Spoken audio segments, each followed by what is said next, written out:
राधे राधे। तो जो होना होता है वही होता है, ये एक वाक्य नहीं है, बल्कि इस वाक्य में बहुत बड़ी गहराई है। बहुत बार ऐसा लगता है ना कि हम इतनी ज्यादा मेहनत करते हैं लेकिन फल हमें नहीं मिलता, और कभी कभार बिना मेहनत के सब कुछ मिल जाता है। ये सिर्फ और सिर्फ एक ही बात पर निर्भर करता है कि जो होना होता है वही होता है। आप अपनी कहानी के कुछ पन्ने पीछे पलट कर देखिए तो आपको भी यही लगेगा कि जो होना था वही हुआ, और जो हुआ वो बिल्कुल सही हुआ, क्योंकि उसी की वजह से आप यहाँ पर हैं। बहुत बार हम कठिनाइयों में फंसते हैं, बहुत बार उलझने हमें उलझाती हैं। ऐसे में क्या करें? अगर हम सिर्फ ये वाक्य पे ध्यान दें कि जो होना है तो वो होना ही है, तो जीवन बहुत सुंदर बीत जाएगा। मैं बात ये इसलिए कह रही हूँ क्योंकि मेरी आज की कहानी में भी यही छुपा है। इस तरह का जीवन जीना बहुत कठिन है, क्योंकि मुसीबतें आती हैं, कठिनाइयां आती हैं, बहुत बार ऐसी चीजें आ जाती हैं कि अब आपको लगता है कि अब मैं क्या करूं। उसी पल पर अपने आप को सिर्फ ये समझाना है, समर्पण करना है कि जो भी होगा वो मेरे लिए बहुत अच्छा होगा, क्योंकि जो भी सोचा गया है वो ऊपर वाले ने सोचा है। आज की कहानी में यही बात छुपी है कि आप इस तरह का जीवन कैसे जी सकते हैं और किस तरह से जी सकते हैं। तो कहानी सुननी तो बनती है, तो कहानी शुरू करूं। होता यह है कि एक राज्य है जहाँ पे सभी लोग बहुत खुश हैं, उनके रिश्ते बहुत अच्छे हैं, धन की कोई कमी नहीं है और सबकी सेहत बहुत अच्छी है, सिवाय सिर्फ एक इंसान के।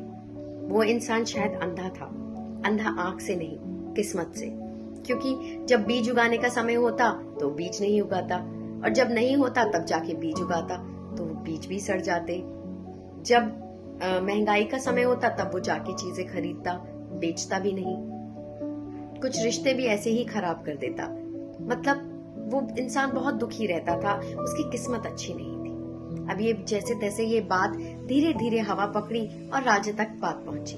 अब उस राज्य का जो राजा था वो एक बात पे यकीन करता था कि जो भी होना है वो होकर ही रहेगा। इसमें आप में और मेरे में कोई हिम्मत नहीं है। जो होना है वो प्रभु की इच्छा के विरुद्ध नहीं हो सकता।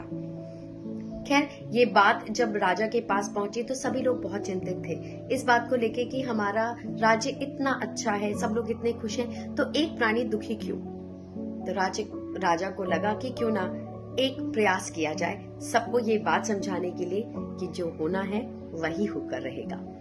तो क्या हुआ कि वो जो आदमी था वो रोज एक पुल से रोज आता जाता था। राजा ने कहा कि वो पुल बंद करा दिया जाए सभी लोगों के लिए सिवाय उसके, और उस पुल के बीच में एक मटकी रख दी जिसमें खूब सारी अशर्फियां, मोती और सब कुछ रख दिया। अब क्या हुआ, दूर से राजा उस जगह को देखने लगे।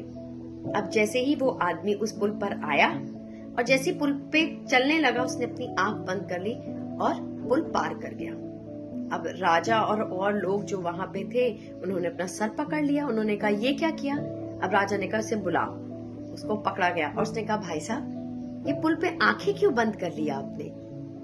तो उन्होंने कहा, तो उस आदमी ने कहा कि दरअसल मेरे मन में ये बहुत समय से था कि आंख बंद करके पुल पार किया जाए तो कैसा लगेगा, अंधों को कैसा लगता होगा। तो उसने कहा आज ही तुमने क्यों किया? कहते क्योंकि आज पुल पर कोई था नहीं, जब भी आता था तो पुल पे बहुत लोग थे, कहीं टकरा ना जाए, कोई झंझट ना हो जाए, इस वजह से मैं कभी आंख नहीं बंद करता था। लेकिन आज जब पूरा पुल खाली था तो मुझे लगा क्यों ना ये प्रयास किया जाए।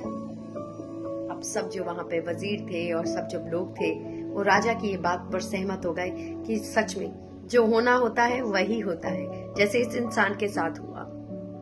कहानी का जो मतलब था वो क्या कहता है, ज्ञान हमें क्या देता है कि जीवन में बहुत बार आप ऐसी स्थिति में पहुंच जाएंगे जहां पे होना कुछ और होता लेकिन हो कुछ और गया।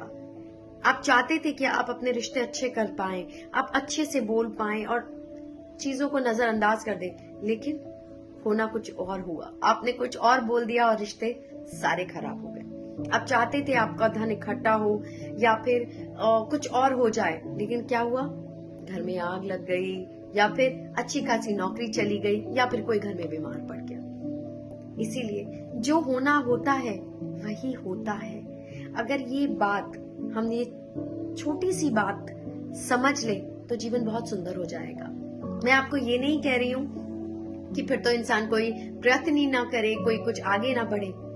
मैं ये नहीं कह रही हूँ कि भगवान पर सब कुछ निर्भर कर दो कि बस अब जो वो कहेंगे वही होगा। नहीं, समर्पण की भावना से, कि ये यकीन होना चाहिए कि जो भी होगा वो मेरे साथ अच्छा होगा, क्योंकि मैं भगवान का अंश हूँ। जो भी मेरे साथ होगा वो सिर्फ मेरी भलाई के लिए होगा। जब आप पूरे समर्पण के साथ इस बात को और इस तरह से, इस अंदाज से जिएंगे, तो इसका मतलब कुछ अलग ही निकलेगा। मैं अपनी बात बताऊं, मैंने इस कहानी से क्या सीखा। बहुत बार मैं ऐसे उलझनों में उलझ जाती थी कि यार ये चीज हो क्यों नहीं रही है, मैं इतनी मेहनत कर रही हूँ, इतना सब कुछ कर रही हूँ, क्यों नहीं हो रहा है। लेकिन जब ये मैंने कहानी सुनी तो समर्पण की भावना आई कि एक बार करके देखती हूँ ना, क्या हो जाएगा ज्यादा से ज्यादा। और आप यकीन नहीं करेंगे, चीजें बदली, मेरा मन बदला, मेरा एहसास बदला, मेरा सोचने का तरीका बदल गया। और फिर जब परेशानियां आई ना, तो परेशानी परेशानी जैसी नहीं लगी, क्योंकि मेरे अंदर यकीन सिर्फ यही था कि जो होना होगा वही होगा, जो भगवान की इच्छा होगी वही होगी। मैं और आप कौन होते हैं। खैर, ये तो मेरी बात थी। आपको ये कहानी कैसी लगी? अगर अच्छी लगे तो मुझे जरूर बताइएगा। धन्यवाद। जय हिंद।